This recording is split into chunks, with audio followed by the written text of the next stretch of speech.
only you could be consistently motivated to keep going hard. If only you had that psychological grit to keep pushing through those difficult moments. If only you could stay passionate about your goals, wouldn't they be so much easier to accomplish? But what if you're not? How do you be passionate about your goals actually? So I have this friend who really wants to get in shape, really wants to go to the gym, but he can't get himself there. And he sees that I go to the gym regularly, so he asked me if I would give him a nudge, shoot him a text when I'm going. And I was happy to do that, but we kind of went through this dance, this repeating cycle over and over where I'd shoot him a text. He either would have an excuse or wouldn't respond. I'd see him later. He'd feel really bad. He'd say, oh man, I really should have gone, but this and this, whatever. Please message me again. And we kind of went through this cycle many times over and over and over again. And I know he really wants to go to the gym. I know he really wants to get in shape. So I was thinking, like, what is the difference here? Why is it that both he and I have the same goal, but he has resistance that stops him from acting and I don't? And actually, I don't have any resistance. In fact, I need to use discipline to not go to the gym as often as I would like because I enjoy it so much and I have a tendency to overtrain under rest. But then I did think, there are many things that I do have resistance to, actually many really important things. There's creative resistance, I love Steven Pressfield, or resistance to like really important things for, my business or money or finances. I've had these issues in the past in a similar way to my friend with the gym. And I was thinking, like, what is the thing going on here, especially when I know other people who, similar to my friend compared to me, I know guys who have had the same kind of business or creative trajectories as me, the same goals, and they just haven't had the resistance. They've kept taking action. They've remained passionate when I've lost motivation. And there are many adjectives you could use to describe the difference between someone who takes action versus someone who doesn't.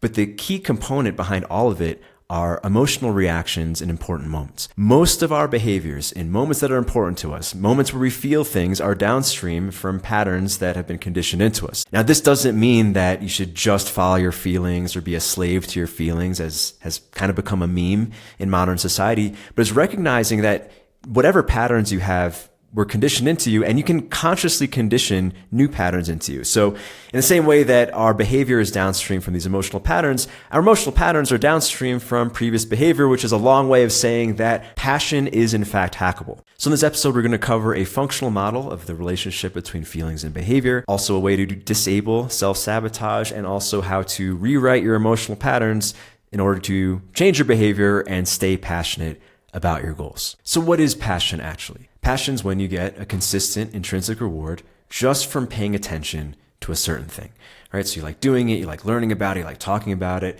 you even like thinking about it.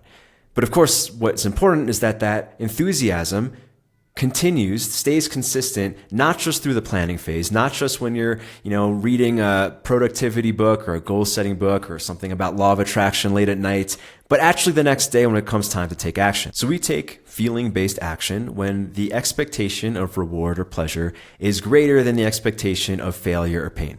So if you think about, being a little hungry and you smell your favorite food, you don't need a pep talk or motivation or grit to move in the direction of that food. Or actually, the other day, my wife wanted me to come down from the office, and so she baked cookies. And before I knew it, I was in the kitchen, right? It doesn't require any thought or anything because obviously there's an expectation of reward, but there's no fear of failure, right? There's no fear that you're not going to be able to get the food in your mouth, right? Whereas when it comes to things that even if you really want them, but there's some fear that it might not work out, that's where the resistance comes up, right? Steven Pressfield talks about this all the time. I experience this a lot with writer's block. It's like the thing that has kept me from getting down and sitting at the computer and writing were all the other times that I tried to do that and I sat there staring at the screen and that blinking little cursor thing for many hours. Behind this resistance is the fear that your best efforts won't lead to a win, or your best efforts won't lead to progress. So I think of a time where I had a lot of resistance around money and finances, which actually it was the same time in my life that I had the worst writer's block. I was in my 20s. I was living in New York. I was trying to write my book. And all of my friends at the time were basically in the same boat as me. We were all broke creatives. And I actually met all these guys because we would work these catering jobs that paid okay, but it was sporadic work. And I know all of us were broke and barely making rent, and we all had these grandiose ideas, these big goals about how we're going to achieve this huge success as musicians or actors or writers.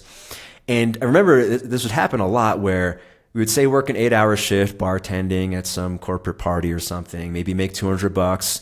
And then we'd go out to the bar, decompress, let loose, party a little bit, and then realize when we paid our tab that we had spent all the money that we earned that day. It's like we could have just stayed home and worked on our craft, and the net to our finances would be the same. And of course, it doesn't make any sense because, we were all struggling and financially and creatively and all this stuff. But I look back that I know what motivated the behavior. It wasn't that we had drinking problems or alcoholics or anything like that. It was that because we were suffering, there was this feeling that even our best efforts wouldn't lead to financial security anyway. So it's like, fuck it, get another drink, get another drink, get another drink. Before you knew it, you spent your paycheck for the day. Because this is actually the kind of self-sabotage that's the hardest to catch, right? It's not like some big event where you're massively messing up your life. It's these little decisions where you're kind of messing up, doing this slightly wrong thing. It doesn't seem like that big of a deal because, you're tired, you're upset, things suck. Let me just do this little thing to comfort myself. And before you know it, a bunch of time has passed and you're very far away from your goals. One model that helps explain this comes from the book Thinking Fast and Slow by David Kahneman, where he says that we have two systems, two styles of thought. There's our fast thought, which is instinctive and emotional, and it's what comes online in moments of crisis or emergencies where like our intuition tells us to steer right and we miss the car or whatever like that. And there's system two, which is slow and deliberate. And in Kahneman's book, he does point out that even though it seems magical and amazing when we do this intuitive thing and it turns out right, very often our fast thinking, which we tend to lean on because it feels right often, it's feeling based, it's instinctive, is subject to fallacies. And actually another book, which is on a very different subject matter, but hits on the same thing, is The Inner Game of Tennis by Timothy Galway, where he as a tennis instructor says that we have, funny enough, switches the numbers. We have a self 2 and self 1. The self 1 is deliberate and commanding. It's the system 2, it's the slow thinking that thinks it's in control and tries to tell us what to do. Whereas it's the self 2, which is the more instinctive, feeling-based doer that actually leads to our behavior. So I'm going to combine Kahneman and Galway's terms for the sake of our model. We have our slow self, which is slow and deliberate and conscious. This is the part of us that sets goals typically. And then there's our fast self that actually acts and behaviors and feels passion or not when it comes to taking action or not. And even though in these fast self moments, what actually leads to our action is based on emotional patterns or instincts or programming, we can actually reprogram this, right? Like even in Galway's book, he doesn't say that just because you're present and not thinking and feeling the moment, you're suddenly going to be good at tennis. What he does say is that by being present and feeling in the moment, letting your fast self take over, you'll at least get out of your way. And that's what we're talking about with letting passion override resistance. Because we fill out the model completely, even though our fast self behaviors come from emotional patterns, which maybe largely are instinctive or were conditioned into us from childhood environments, whatever, our slow self can reprogram this part of ourself, right?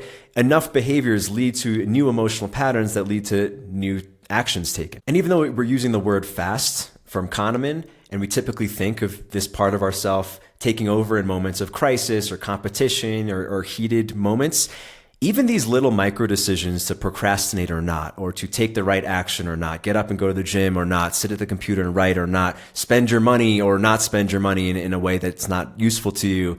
This is actually a fast process because these moments of decision are driven by our emotions, driven by whether or not our passion is overriding our resistance. The most straightforward way to use your slow self to make sure your fast self acts right is to create a system and trust it. James Clear said, "You do not rise to the level of your goals, you fall to the level of your systems." So a lot of us, we only use our slow mind to set the goals. We write it on the whiteboard, create the vision board, have this grandiose idea of the money we're going to make in a given year or how we're going to go to the gym every day, starting the new year, whatever our resolution is. But then we don't actually create a system to ensure that our fast self has something to follow. Because it's very easy to feel passionate when setting the goal and having the vision of how your awesome future is going to be. But if you don't have a system, the goal just floats in the ether and you're setting yourself up for failure. So one of the things that a good system does is that it gives you opportunities for these micro boosts or these re-ups in enthusiasm. So for instance, with me with the gym, one of the reasons why I get very excited to go to the gym is that usually if I ever get lost on Instagram, I'm looking at things I can try at the gym, new things that are exciting, whether it's, martial arts techniques, ways to hit the bag, jiu-jitsu techniques to try, ways to lift. Like, it's a new thing to try. Like, you could call it a micro system, or like I often, nerd out on new protocols to try, because it's a thing that I want to experiment with, that in the act of doing it will give me these little boosts of enthusiasm. Like, they're interesting to me. Like, I don't have to wait to see if my six pack gets more defined. It's like, oh, I just want to try this new mace bell swing and see how it feels on my shoulders. Like, that in itself gives me that faster reward, that bigger boost. And one thing that really helped me overcome my resistance and maintain passion for writing is creating a system that not only breaks things up for more immediate rewards, but also every step makes the next step a little bit easier and less scary. So I use a volleyball analogy: bump, set, spike. The first step in my writing process is, throughout the day, I have my notebook with me, right? And anytime I have an idea for the thing that I'm working on, whether it's like a sentence to start a chapter with, or an idea or a way to rewrite something, I just put it in the notebook. And that to me is like, to use the volleyball analogy, it's like the idea is coming over the net and I'm just trying to bump it. I'm just trying to let it not hit the ground. And this was inspired by a Henry Miller quote: "Most writing is done away from the typewriter, away from the desk. I'd say it occurs in the quiet, silent moments when you're walking or shaving or playing a game or whatever, or even talking to someone you're not vitally interested in," right? So it's a very simple step. Like, all I'm trying to do, I'm not trying to write anything profound. I'm just trying to catch the idea. The next step I call setting, because I'm trying to get control over the idea. So for me, this is taking it to a legal pad and writing whatever that idea is out by hand. This is the step that is the easiest to skip for me, because why not put it in the computer? It's a lot easier to type.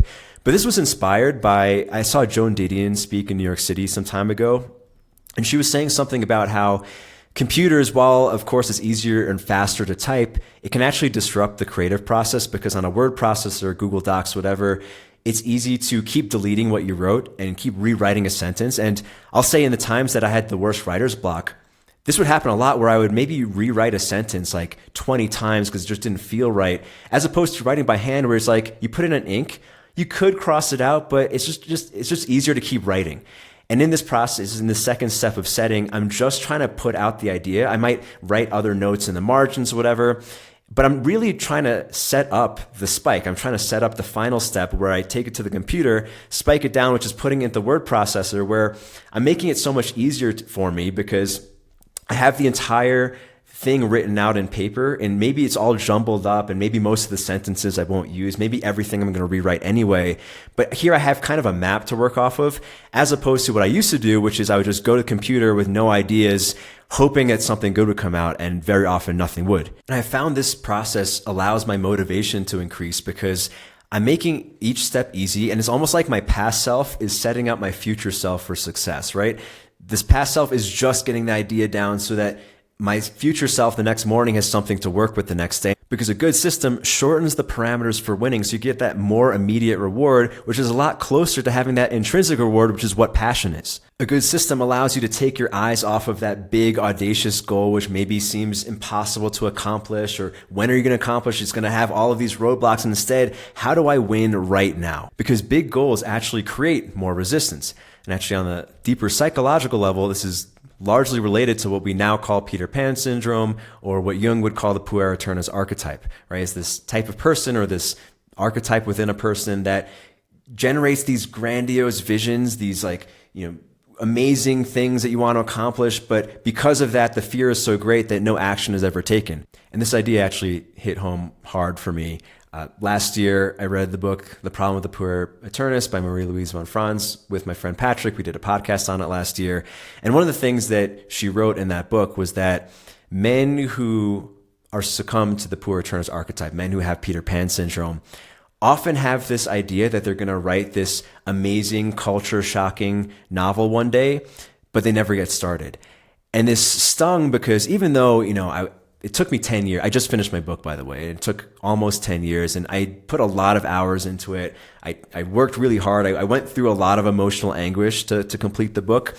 But at the same time, I can recognize that the times where I had the most resistance and wrote the least, I had this idea that I was going to write this great American novel, this incredibly culturally impactful memoir.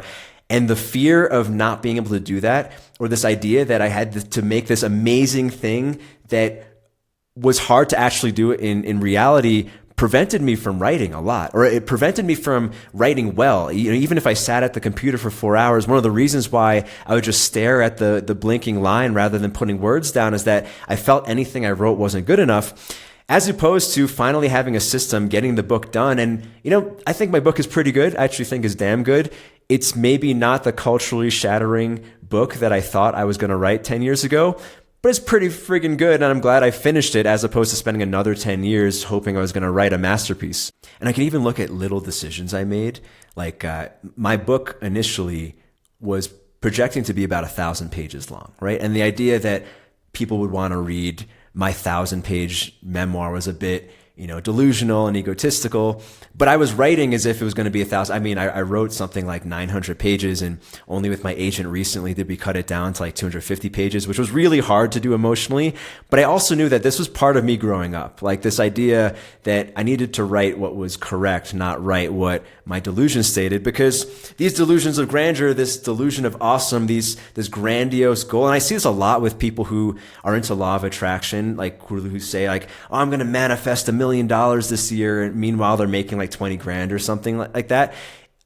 Maybe one of the reasons why they keep sabotaging themselves is because the goal is so big and kind of ridiculous that the fear is preventing them from acting. A couple centuries ago, Voltaire wrote, "Le mieux est l'ennemi du bien," which translates basically to perfect is the enemy of good. And one feature of being in this Peter Pan delusion is an attachment to an identity over the action.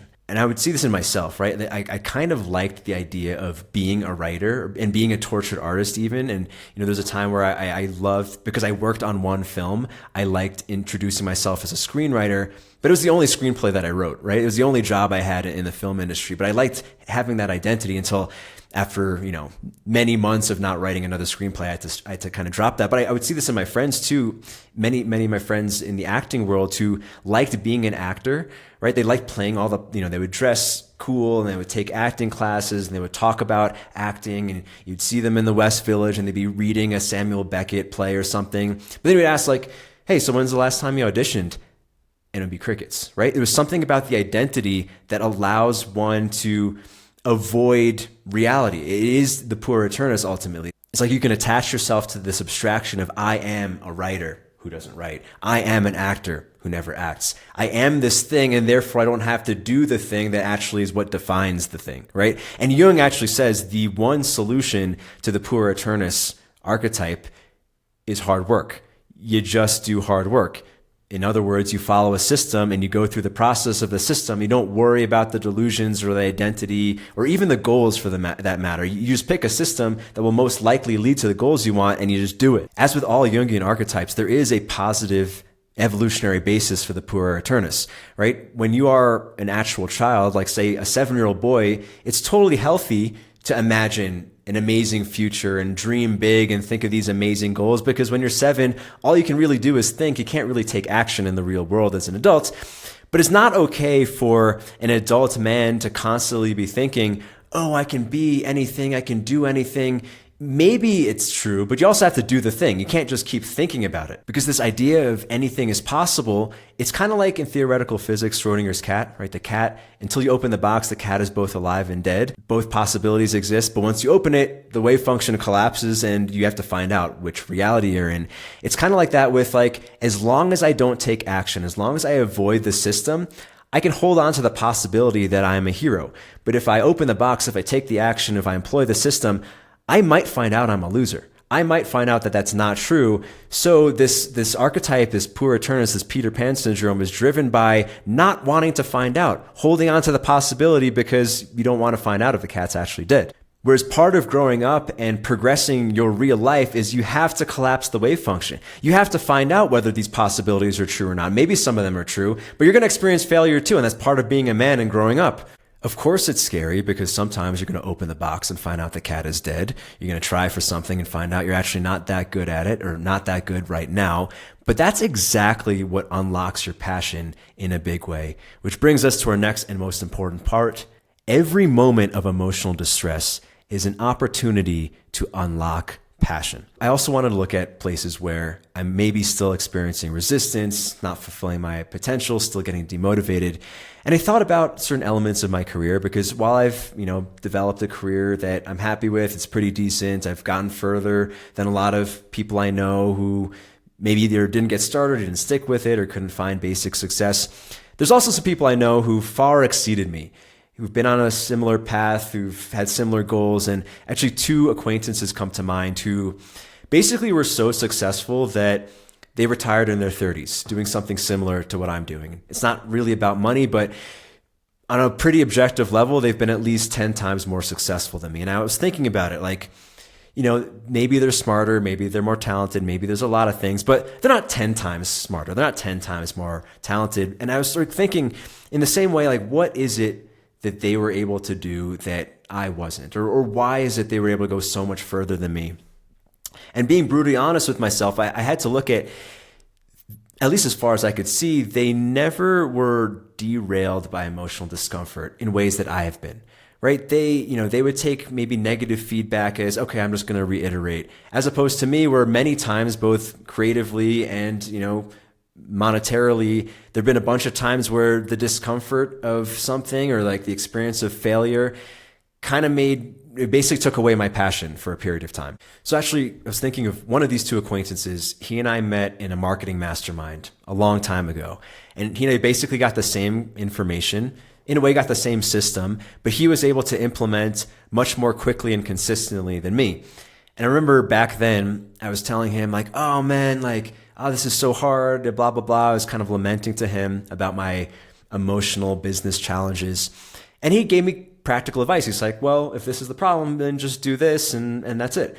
And I was like, no, this is, it's not that simple. It's easy for you to say, like, I want to be authentic. I want to make sure there's a level of quality. I want this, I want that. Like, I basically put a lot of these bullshit excuses, which was essentially the voice of my resistance.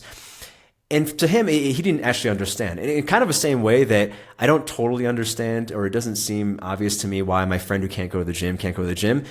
In the same way, this acquaintance, this very successful acquaintance, was looking at me like, what's the problem? Like, try this. If it doesn't work, if you get negative feedback, just change what you're doing and move on. Whereas for me, like, I look back on it and I was a little bit playing victim consciousness, but underneath it all was I was so afraid of negative feedback. I was so afraid of taking an L, even a momentary L, that it was preventing for me from taking the action to find out whether I was going to win or lose. I was like, it was another way of being stuck in Peter Pan syndrome, where I wanted to hold on to this idea that I was special and I had this great future without finding out. Now, if I want to play into the whole victim idea, I can say, oh, my successful friend grew up with better conditioning, or maybe he's not as sensitive as me, or whatever bullshit, right? Like, anyone can make that kind of excuse. And maybe that's true, right? Like, when it comes to the gym, I was lucky in a sense that I started working out really early. I had a lot of positive experiences, so I just don't have the resistance that maybe someone else has, like my other friend has. But who cares, right? Ultimately, who cares? The only thing that matters is that in the moment of emotional resistance, are you going into it or you're shying away from it? Because remember, the definition of passion is you're getting an intrinsic reward by paying attention to the thing. If you stop paying attention to the thing because of fear, because of delusion, because of whatever, you can't possibly be passionate. Because I know for a fact that my very successful acquaintances experience emotional discomfort at times throughout their career. I mean, it's impossible that one wouldn't. As far as I could see, they went into it. And perhaps one of the things that made it easier was that they had built up a healthy bank account of emotional wins that they could absorb the occasional emotional loss without going bankrupt, so to speak, or, being super distraught that they lose their passion and stop taking action. Versus someone who's in Peter Pan syndrome, who's afraid to take those little wins and losses, who instead puts their, emotional savings into a moonshot, expecting it to take off, and then they're surprised when it doesn't, and, starts to blame the world or whatever. Versus recognizing that every moment of emotional discomfort is an opportunity to unlock energy. This reminds me of 3 different books I've read that are totally on different subjects, but actually come to the same exact lesson on this. One is this book, Busting Loose from the Money Game, which is this kind of law of attraction-y book about money. Another one is a book called Healing Back Pain by Dr. John Sarno, which is about healing back pain. And the third one is by my friend Karen Elliott called Existential Kink. Totally different subjects, same lesson. So the Money Game book I read when I was financially challenged, and it's based on this kind of spiritual idea that when we feel fearful about money or resistant or money or bad about money or tight about money, it actually prevents money from flowing to us, right? Whether that's true or not doesn't matter. But the one thing I got from the book was noticing that, I was reading the book when I was broke, right? So I noticed that because I was broke and I had this perception, this fear about money, I really didn't want to look at my bank account. Like it felt bad to look at my bank account. Like and because I wasn't looking at my bank account, I didn't know if things were getting overdrafted or if I, had subscriptions to things on my credit card that I wasn't using, or, a payment was supposed to come in and maybe it was late or wasn't coming in. It's like, on a practical sense, because I wasn't looking at my bank account, because I felt so bad looking at my bank account, I was literally unconscious of what was going on. So no wonder that my finances weren't in a good place. Rather, instead, one thing the author suggested was to look at your bank account. And when you look, if you notice you're feeling shitty about it, find a way to release that shitty feeling. It's kind of related to the Sedona method, where you look at the feelings that feel unpleasant in you and see if you could let it go. See if you could relax. See if you can look at your bank account, regardless of the number there, regardless of whether it's big or small or the way you want it to be. Can you just feel peace about it? Can you release the negative tension? Under the idea that perhaps if you feel crappy about it, you're actually constricting energy from flowing to you. I don't know. But on a more practical level, certainly if you're allowing that feeling to prevent you from paying attention to that thing, of course it's not going to do well, right? Of course, whatever the thing is, whatever that goal is of course not going to progress if you refuse to pay attention to it because you feel bad. Paying attention to this thing that specifically is feeling bad to you is kind of like massaging out a knot in your back, which leads us to the second book on healing back pain. John Sarno coined the term tension myositis syndrome. It's also been called tension myoneural syndrome, which is the idea that back pain, especially chronic back pain, is caused by emotions that we don't want to feel through. So the body tenses up instead to prevent us from feeling that emotional feeling, which of course prevents blood flow to the area, which can cause real pain and injury. Dr. Sarno also hypothesized that any chronic ailment like allergies or eczema or things that are not easily explainable are also caused by this. It's like there's some emotion you don't want to feel. So because you don't want to feel the emotion, your body is creating the manifestation of it physically. Essentially, the body tightens up, prevents blood flow, prevents energy flow, if you will, to avoid feeling the flow of emotions. And on the flip side, I've seen a different version of this, or even a converse version of this in the BDSM world. My friend Omer Pani, who's a DS instructor, has said this often as why women especially are often drawn to BDSM for healing purposes, whether it's consciously or unconsciously. So say if a person experienced an intense emotional pain, let's say it's like a 9 out of 10 emotional pain. So they don't want to feel it in the moment. It becomes a trauma. And their mind doesn't want to revisit that emotional pain because it's so uncomfortable. That person might be drawn to physical pain in a pleasurable setting. They might want to get flogged or spanked to bring themselves up to a level 9 out of 10 intensity, because that sensation, even though it's physically painful, it's an easier way of accessing the emotional pain that they don't want to go to consciously. Therefore, getting intensely flogged might release that emotional trauma they've had for many years. And it doesn't even have to be pain. It could even be pleasure. It can be a level 9 out of 10 pleasure that unlocks that emotion that's wrapped up. This is one of the reasons why women especially will sometimes cry after really good sex, or start crying after a hard orgasm, and maybe not even know why, because there's something wrapped up. There's some trapped emotions in them, and it took some intense physical experience to unlock it again. Which brings us to the third book, Existential Kink, by my friend Carolyn Elliott. So I did a whole long form episode on this idea of getting off, on deriving pleasure from a given moment, even deriving pleasure from discomfort. And we actually learned this through a sexual practice, orgasmic meditation, where people, and women specifically, were taught how to make any kind of touch to their body orgasmic. Because one of the misconceptions that people have, I think most people have, is that the sensation you feel in your body is always due to the stimulus. So, a punch to the face should always feel bad. A caress to the body should always feel good. But lived experience shows that that's not actually the case, right? Like whether it's, a woman getting off on spanking, or, a hardcore fighter, actually not feeling bad when he gets punched in the face. Rot dang seems to feel good when he gets punched in the head. There's many examples of this. And actually, like anytime a couple who at one point in the relationship had amazing sex, and then all of a sudden, or at some point in the relationship, they stop having good sex, or that it feels bad to touch each other, it's not because their technique has gotten bad, or their style of touch or stimulus has changed at all. It's because their attention has changed. They're not receiving each other's touch in the same way, and what used to be orgasmic now feels bad, and the reverse can also be taught. And the reason why I'm bringing up any of this when it comes to how to be passionate about your goals is that when it comes to anything, how you feel about it is largely determined with how you pay attention to it, right? And when it comes to passion about goals are something that should make you feel good, right? It's something that you want. If you're not feeling that passion, if you're not experiencing that positive feeling, is because how you're paying attention to it is not allowing for that. Because you can think about going to the gym and it can feel bad or it can feel good. You can think about your finances and it can feel bad or it can feel good. You can think about your creative pursuits, your goals, or any of the things you want to accomplish, and it can feel bad or it can feel good. And the difference is how you pay attention. Because if you really pay attention, if you go directly into the specific thing causing you discomfort and force yourself to pay attention to that thing that's causing you discomfort, eventually whatever mechanism has been trying to steer you away from it, that has been making you feel bad to avoid the potential loss, to keep you in Peter Pan realm, if you focus on it anyway, it's kind of like massaging out a knot. Eventually it's going to release. Eventually that part of you that's trying to turn you away, that resistance is going to be like, all right, he's serious. Let's just go into the thing. Let's stop making it feel bad and allow energy to flow there again. Allow your thoughts, your attention, your creative capital to flow there again. Because if you have a certain goal, then presumably there's desire there. So if you're not feeling passion for it, or you're not consistently feeling passion for it, it's because you've allowed your resistance to turn your attention away and not feel the thing, and therefore, of course, there's not going to be any passion. Whereas if you force yourself just to pay attention to this thing, just to pay attention to this thing that's causing you discomfort, and thereby feeling through the discomfort, it's going to have to release, and passion is what's going to come in to fill its place.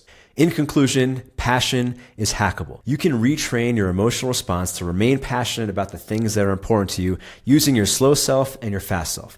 Your slow self does this by using systems, attaching systems to your goals to make the wins smaller and set up the next step to be easier than the last. And your fast self does this by specifically paying attention to the things that cause you emotional discomfort. You have to focus on these things as the only way the resistance will go away, and passion is what's going to take its place. And if you do these things, you will remain passionate about your goals. Goodbye.